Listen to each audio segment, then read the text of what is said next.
Բայց գիտեք, մինչև ֆիզիկական մահանալը շատերը արդեն իրանց մեջ մահացած են։ Հույս չունեն,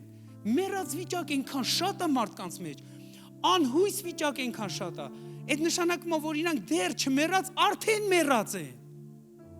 Իսկ Հիսուս ասում է, սա է այն հացը, որ երկնքից է իջնում, որ եթե մեկը սրանից ուտի, չի մեռնի։ Այդ նշանակում է, որ քո ներքնաշխարհը չպետք է ճանաչի մահվան ոգու։ Հիսուսը նենց գինա վճարե, որ քո ներսը չպետք է մահվան մտքերի հետ գործ ունենա, մահվան իրականության հետ գործ ունենա։ Նա կյանք է քո մեջ, դու պետք է ստե որոշում կայացնես, ֆոկուսդ ում վրա պահես, մեռած բաների վրա, թե նրա վրա։ Հիսուսը քո մեջ է, Հիսուսը մեր յուրաքանչյուրից կողքն է, ներկա է, նա այնքան մոտիկ է յուրաքանչյուրից, բայց մենք այնքան մահվան մտքեր ենք մեր մեջ զարգացնում, այնքան հուսահատության կամ հիասթափության, ասես ինձ տպավորությունը, որ հայրյալ Քրիստոսը մեր մեջ է, բայց միևնույն ժամանակ մեր մեջ չի։